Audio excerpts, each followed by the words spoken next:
네, 이게 무슨 난리입니까? 정부가 강남 3구를 토지거래 허가구역으로 다시 지정하자 집을 사려는 사람들이 멘붕에 빠졌습니다. 토호제는 자유민주적 경제 질서에 반하는 조치인데 무슨 도깨비 방망이처럼 휘두르고 있으니 불만이 나올 수밖에 없죠. 토호제 재지정 파장 전문가들과 토론해 보겠습니다. 이창무 한양대 도시공학과 교수, 윤지혜 부동산 R114 수석연구원 나오셨습니다. 어서 오십시오. 네, 안녕하세요. 반갑습니다. 반갑습니다. 자, 국토와 서울시가 어제 발표했죠. 강남 3구, 용산구 이 전체 아파트에 대해서 토지거래 허가구역으로 다시 지정했죠. 용산구는 새로 했고요. 시행은 24일, 이제 나흘 남았는데요. 어제 갑작스런 대책 발표 후 시장에서 여러 변화가 지금 긴급하게 나타나고 있는 것 같은데 윤지혜 위원님 어떻습니까? 지금 상황이 발표 후에. 예, 뭐 어제자로 발표를 했고 이제 다음 주 월요일부터 이제 본격적으로 4개 구에 한정해서 묶었습니다. 네. 근데 이 부분들은 아무래도 당장 시장에서 어떤 효과에 대한 것들은 좀 혼선이 있습니다. 일단 계약을 기준으로 하기 때문에 네. 그 전에 이제 계약을 해야 된다라는 수요도 있고 그 전에 해야 된다. 그렇습니다. 네. 그 전에 이제 파셔야 되는 분들은 그게 이제 지정이 되면 수요가 급감하니까 거기에 따라서 이제 매각을 해야 된다라는 이슈가 이제 충돌하는 지점들이 한 4일여 정도 남아 있다 이렇게 볼 수가 있는 거죠. 예. 예.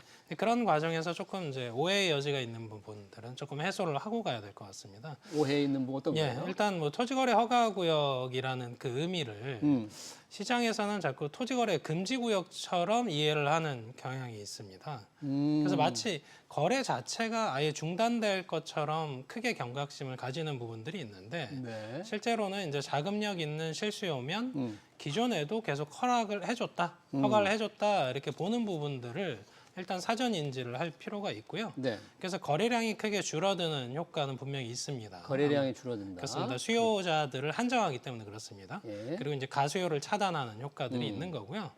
그리고 이제 최근에 이제 잠삼 대청이라고 하는 그런 지역들도 최근 들어서 이제 토지거래 허가구역 해제한 그 한 달여 사이에 상승폭이 커진 건 맞습니다만 사실은 하락하고 있던 지역들은 아닙니다.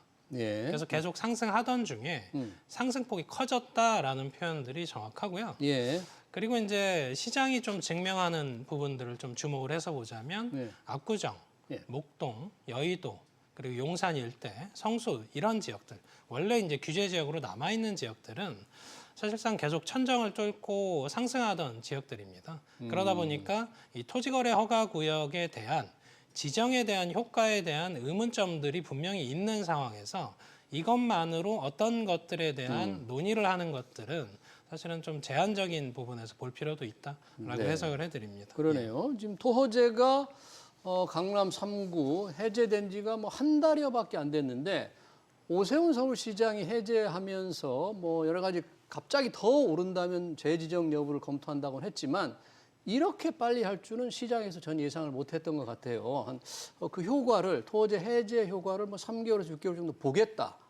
바로 그런 얘기도 오세훈 시장이 직접 얘기를 했는데 그렇게 긴급하게 느꼈을까요? 그러게 말입니다. 저도 뭐 최근에 그 오세훈 시장의 좀 지켜볼 타이밍이다. 뭐 그런 얘기를 듣고서 아 그래야지 뭐 이런 식의 좀 반응이었었는데 네.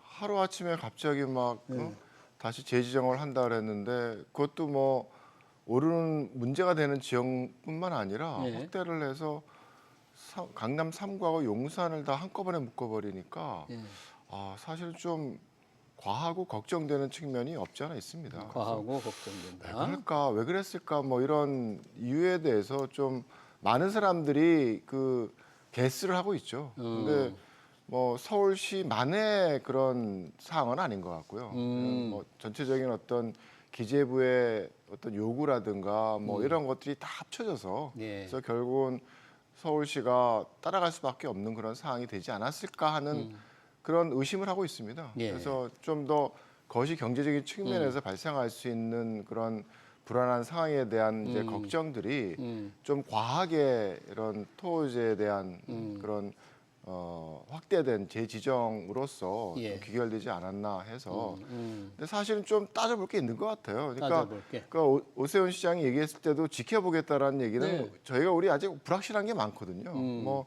사실은 시세라고 하지만 시세가 정말 시장의 변화를 그대로 반영하느냐 물은 것도 아니고 그래서 오늘 뭐 기회가 있으면 말씀을 드리겠지만 실제 거래 가격의 움직임하고 우리가 시세로 접하는 가격의 움직임은 굉장히 시차가 있어요. 그래요? 기본적으로. 그 부분 한번 조금 이따 한번 제가 좀 네네. 자세히 여쭤보기로 하고요.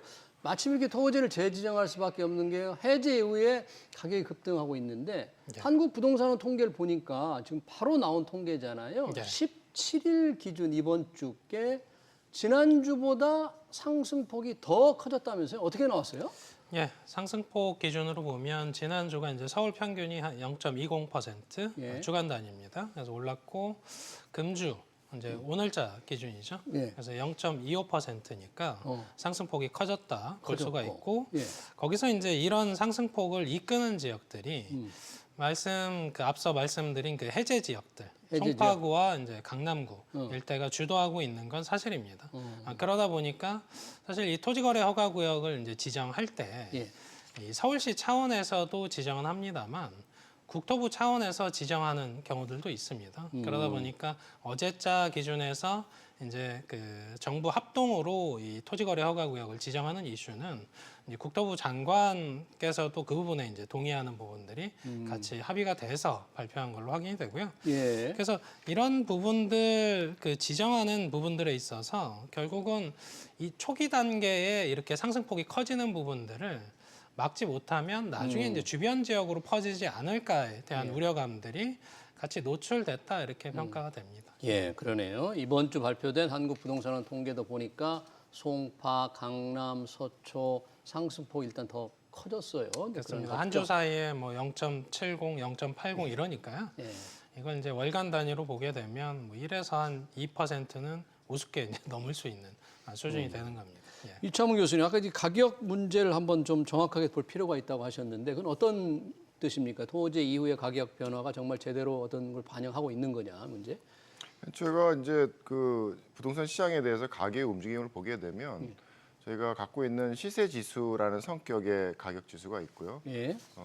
대표적으로 부동산원의 주택 가격 동향 조사, 그다음에 주간 그 가격 조사도 사실은 시세에 기반한 거죠. 예. 뭐 자기들은 실거래가라고 얘기를 하지만 사실은 뭐 호가라든가 그 부동산 중개사들의 그런 의견들이 어느 정도는 반영될 수밖에 없는 그런 구도인 거죠. 예. 그래서 내 사람들이 시장의 변화를 인지하는 게 뭔가 실제 거래된 사례를 보고 판단을 하게 되니까 네. 사실 그게 뒤늦을 수밖에 없는 거죠. 예. 그래서 사실은 과거에 그 만들어진 실거래가 지수와 그다음에 시세 지수의 관계를 보게 되면 예. 한두 달 후행을 합니다. 그래서 제가 그래프를 이제 보여드리면 아마 그 화면에 나오는 이제 그래프가 네.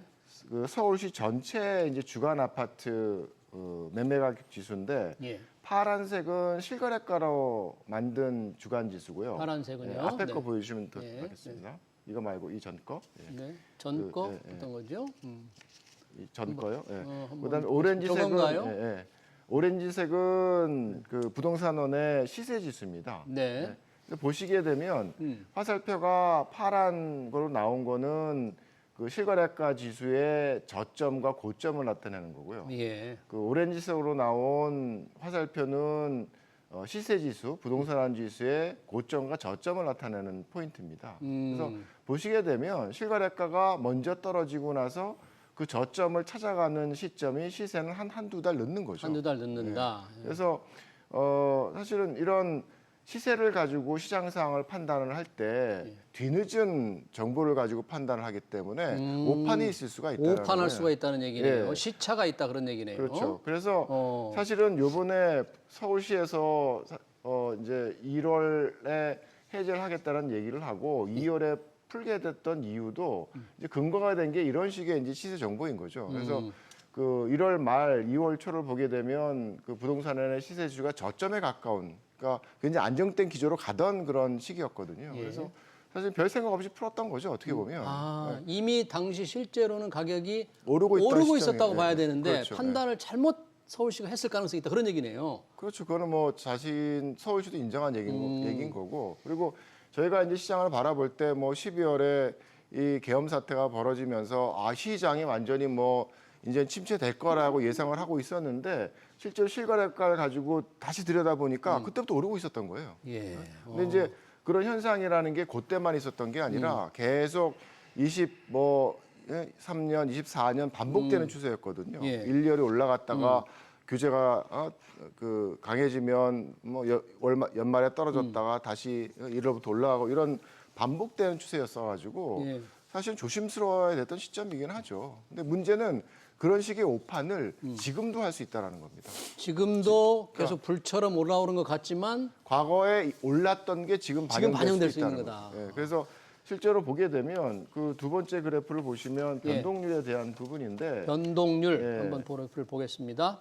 그러니까 앞에 저점을 나타내는 시세 지수도 그렇고 요거 말고요. 네. 아까 그 변동률 추인데 보시게 되면 뭐 잘 나타날지 모르겠지만 요건가요? 예, 네. 예. 또 오렌지색과 파란색의 차이가 그렇죠. 있고요. 의미는 동일합니다. 그러니까 이거는 이제 앞에서는 지수의 저점이고 이거는 변동률이니까 어쨌든 가격이 변동하는 것은 떨어진 걸 계속 떨어지다가 그 감소폭이 이렇게 줄어드는 그런 상황들이 있거든요. 예. 그러니까 다른 말로 변곡되는 시점에 대한 얘기입니다. 예. 그래서 서로 간의 관계가 항상 후행을 하는 거죠. 그러네요. 그래서 사실은 지금 뭐 전체적으로 봤을 때 이게 많이 올라간다라고 시세 지수에 나오지만 사실은 그 상황이 1월 달의 상황일 수도 있다라는 거죠. 그러네요. 네, 그러니까 그래서 이 토지 지금 상황에서 그걸 판단을 하게 되면 지금은 어느 정도는 실제로 한 달 뒤에 보게 되면 좀 안정될 수 있는 시기였는데 괜히 다시 묶었다 이런 얘기를 할 수도 있는 상황이거든요. 그러네요. 그러니까 시세 제가 확신을 지수와. 가지고 얘기하는 게 아니라 예. 어쨌든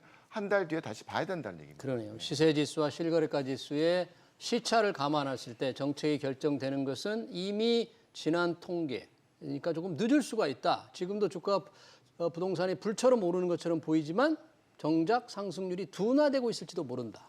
그렇죠? 이런 여러 가지 좀 불투명한 상황인데 이런 엄청난 정책을 이렇게 뒤바꾸는 게 나온 거죠. 그게 합리적인 선택은 합리적인 아닐 수도 있는 선택이냐. 거죠. 예. 자, 여튼 토호제가 이제 재지정되고 용산구까지 되면 그 영향이 거래는 아까 좀 줄어들겠죠. 네. 가격에는 어떻게 나타나요? 가격적인 부분에서는 이제 제 의견상에서는 사실은 단기 효과. 그러니까 사실은 서울시가 그 토지거래 허가구역을 풀 때 그 내용에 대한 것들을 2월 12일에 발표한 내용들을 보시면 예. 앞으로는 이렇게 광범위한 규제를 핀셋으로 관리하겠다라는 내용들이 담겨 있고요. 아, 그랬어요? 예, 그리고 과도한 재산권 행사 규제가 이게 불합리하니까 풀겠다.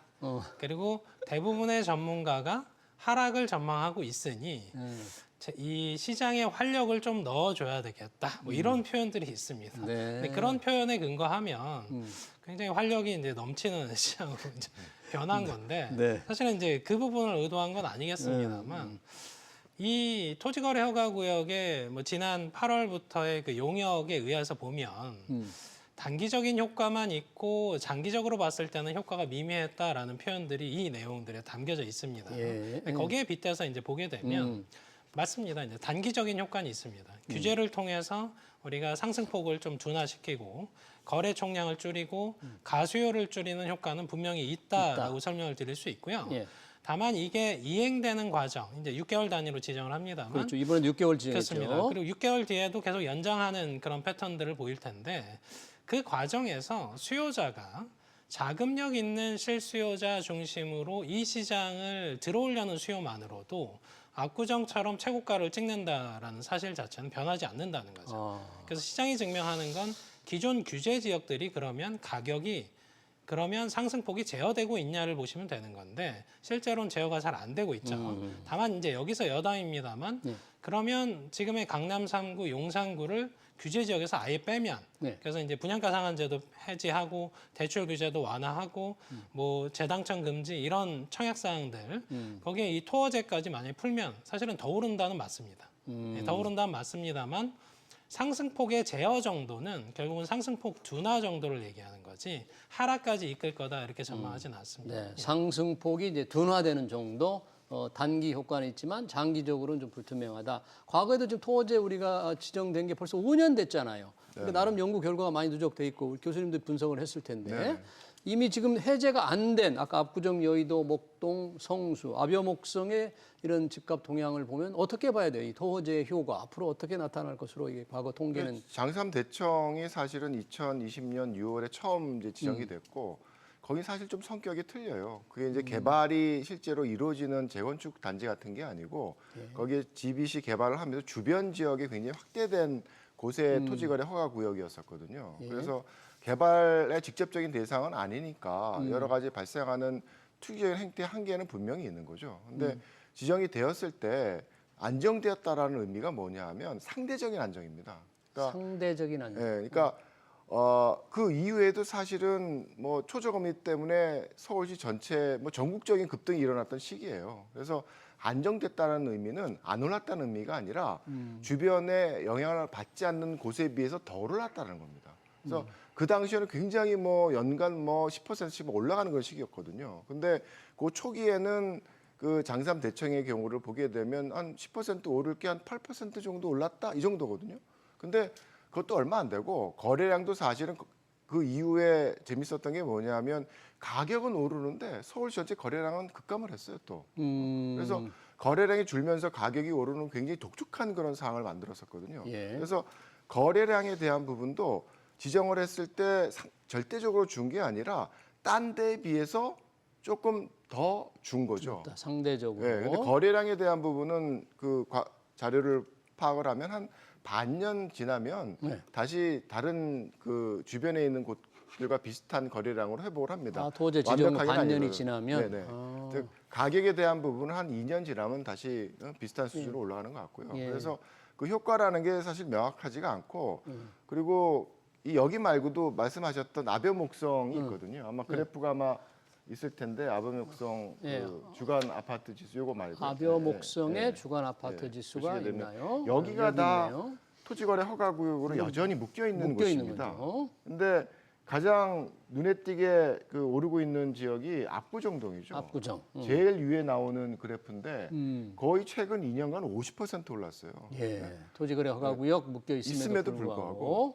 그리고 뭐 나머지를 보게 되면 내리는 데도 있고 오르는 데도 있습니다. 그래서 목동 같은 데는 안정돼 있다가 최근에 좀 오르는 추세죠. 보라색으로 나오는. 그리고 성수동 같은 경우에는 글쎄 이게 뭐 아파트니까 사실 성수동은 재개발이기 때문에 비아파트에 대한 효과라서 조금 다르게 봐야 되는데 어쨌든 거기는 뭐 그렇게 오르지 않고 있는 거죠. 예. 그래서 이런 그 토지거래 허가 구역이라는 게 가격 변동에 정말 절대적인 그런 영향을 미치고 있느냐라고 따지면 그렇지 않을 수도 있다는 그렇지 거죠. 않을 수 있다. 예. 그러니까 그리고 뭐 지금은 우리가 뭐 2% 올랐네, 뭐 한 주에 0.5% 오르네, 뭐 이렇게 얘기를 하지만 다 놓고 이렇게 보면 사실 전체적인 장기적인 흐름에 있어서의 지금의 변동은 사실 별게 아닐 수도 있어요.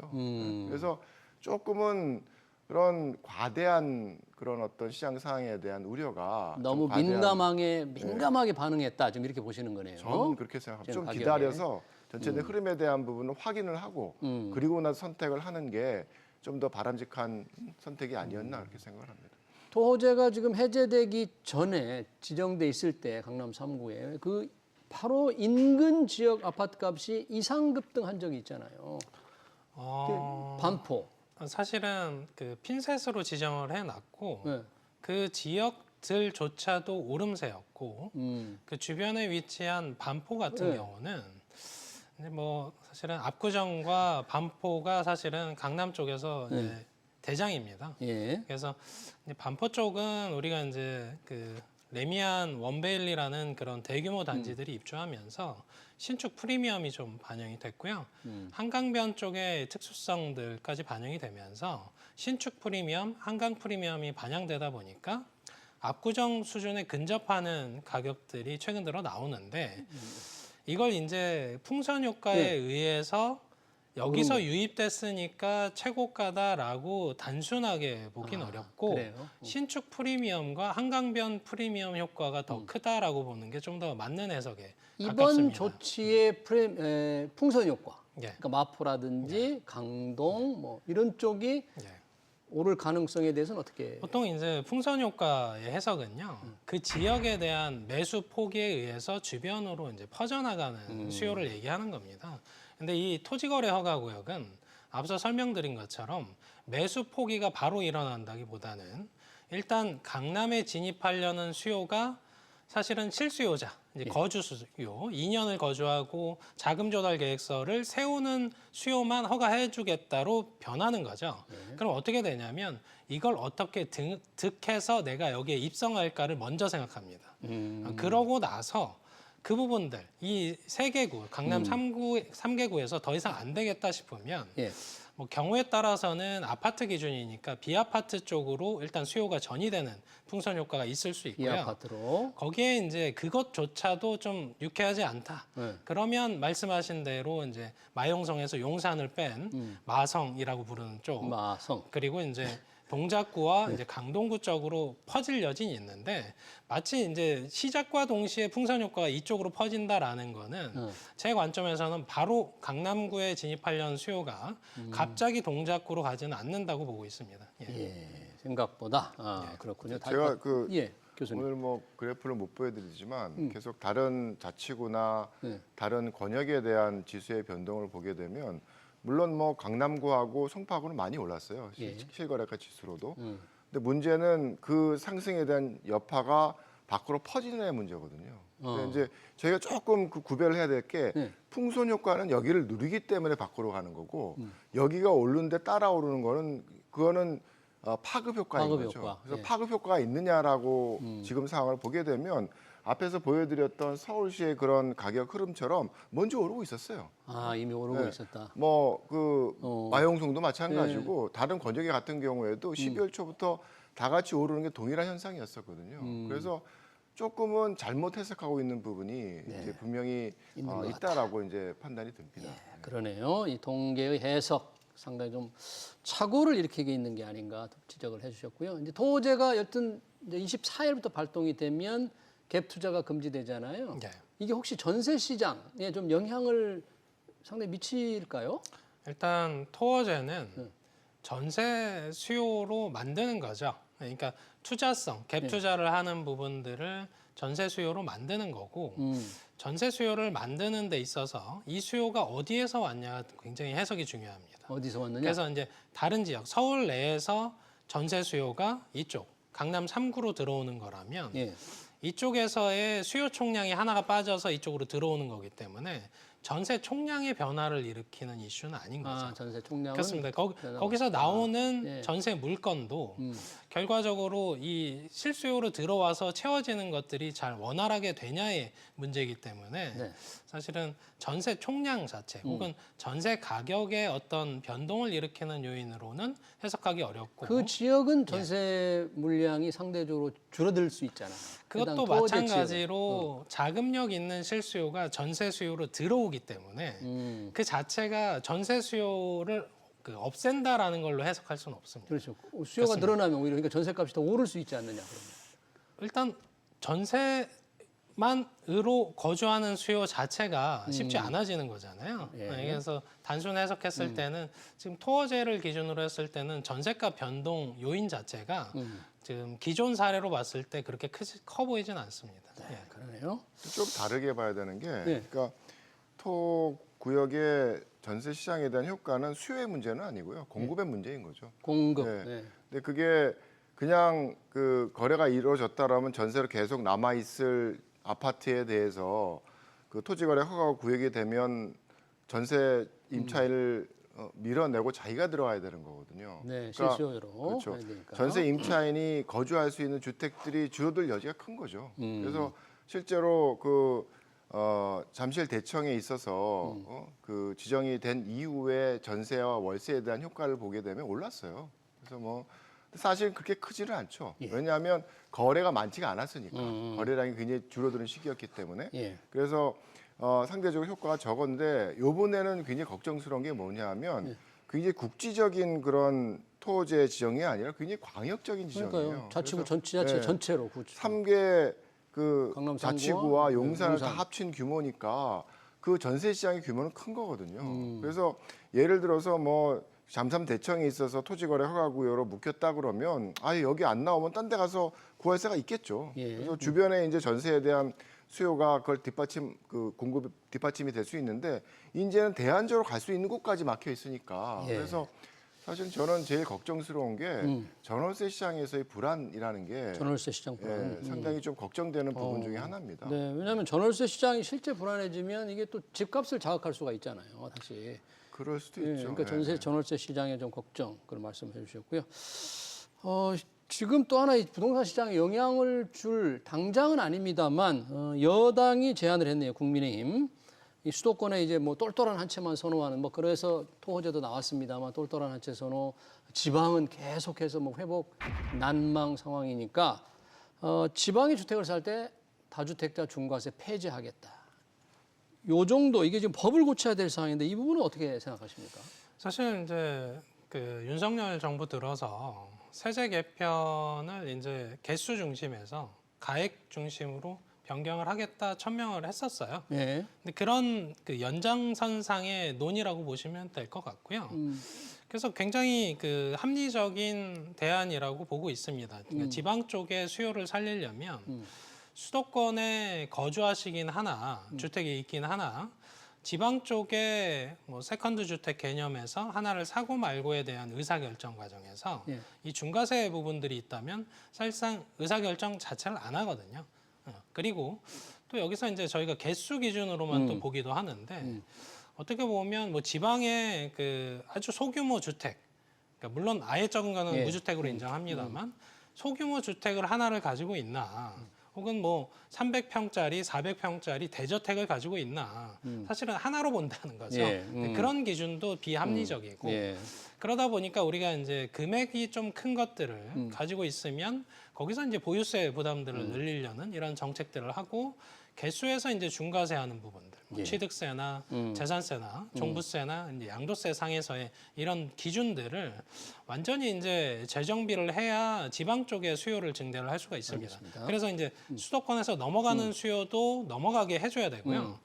지방에서 그 수도권으로 들어와서 자체 수요가 빠지는 것도 막아야 되기 때문에 그건 세제 개편에 의해서 할 수 있는 부분이다 이렇게 볼 수 있습니다. 혹시 이창훈 교수는 이 지방 지금 부동산 경기 회복을 위해서 정부가 여러 가지 대책을 내놓았습니다만 뭐 다주택자 중과세 폐지 외에도 꼭 필요하다고 생각하시는 거, 뭐 제도나 법적이나 뭐 고쳐야 될 게 있다면 뭐. 저는 그 흐름이 굉장히 중요하다고 봐요. 그러니까 지금 상황에서 인구가 축소되고 여러 가지 저성장에 대한 기조 속에서 정말 지방 시장의 시장 뭐 상황이 뭐 일본처럼 가게 되면 누구도 주택을 소유하고자 하지 않을 거거든요. 근데 여전히 사람들이 살고자 하는 집은 필요한 거죠. 그래서 누군가는 그 임대를 하면서 주거를 공급해주는 역할을 해야 되는데 그게 사실 다주택자거든요. 다주택자. 그래서 그런 면에서 뭐 지방이라는 지금 상황에서 어떤 단기적인 해법으로 추구가 되지만 큰 흐름에서는 시장을 정상화하고 인구 축소기를 감당하는 그런 제도적인 틀을 만들어가는 시발점이 될 수 있다고 봅니다. 그래서